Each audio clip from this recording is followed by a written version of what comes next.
bring in Ohio Congressman and Chairman of the House Judiciary Committee, Jim Jordan. Good to see you as always, Congressman. Good to be with you, Chris. I'll get to the preamble here in a minute. But after nearly a decade, members of the Obama regime are finally having to answer for what the Durham report said they did. The Obamagate-Russia collusion hoax conspiracy. You are referring former CIA Director John Brennan to the DOJ for prosecution over allegedly lying to Congress in 2017 and 2023. Is this the beginning of real accountability? Well, we'll see. What I do know is you're not supposed to lie, but you're definitely not supposed to lie when you're under oath talking to the United States Congress. And it looks like that's exactly what Mr. Brennan did. He told the committee, I was not involved with the dossier at all. He said that he didn't want it referenced in the intelligence community assessment. But then when ODNI Director Gabbard declassified the House Intelligence Committee's report, it said something entirely different. It said John Brennan did want the dossier referenced in the intelligence community assessment. In fact, there's a story. One of the CIA people confronted Mr. Brennan and said, hey, there's no real evidence that the intelligence used to develop this dossier was any good. This looks like garbage. And John Brennan's response, according to another CIA official, was, yeah, but doesn't it ring true? He wanted to get President Trump. That's what we have in our letter, because that's what Tulsi Gabbard, when she declassified this report, we were able to get. So that's why we're referring him. We don't do this often, only when the evidence truly supports it, and it looks like it does in this case, and that's why we referred him to the Justice Department. Really quickly, you said it was classified. Is it illegal in the United States to classify something that should never have been classified to begin with, just to hide it from the American people? Is that against the law? If that motive was there, certainly. We don't know if that was the motive or why it was why it was initially classified, and then, of course, Tulsi Gabbard then declassified it. We don't know. Here's the other thing I think is important when you think about Mr. Brennan.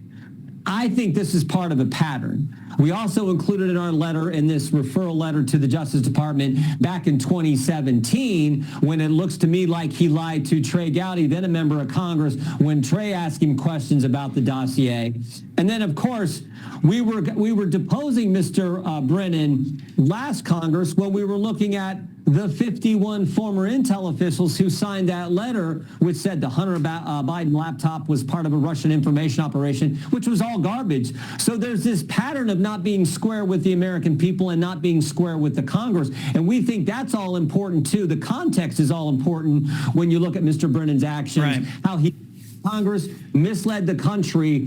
And I think the irony is not lost on anyone. We were checking him out about the 51 former intel officials in that misstatement, or I think stuff that wasn't true given to the American people. And in fact, in that deposition, he lied to us about the dossier from clear back in 2016. Yeah, it has been confirmed that multiple grand juries have been convened looking into the Obamagate-Russia collusion hoax conspiracy. How broad do you believe the Obamagate conspiracy is?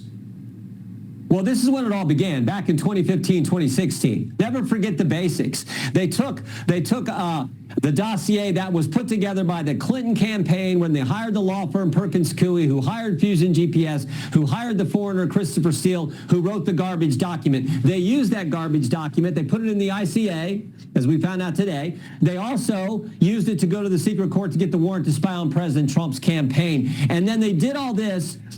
They used all that and changed all the intelligence community assessment in December of 2016 before President Trump is sworn in as in his first term. And then they go up to Trump Tower early January 2017 and talk to President Trump about the intelligence community assessment and specifically about the dossier that they know is garbage. So they did. This is what all began, and that's why I think it's important that you hold these individuals accountable, because it all started back then, almost a decade ago, when they began this attack on, and we know all the things that happened afterward. There was a special counsel, right. There was Alvin Bragg, Bonnie Willis, Jack Smith, two assassinations, all the stuff that took place, all the stuff that went after President Trump on.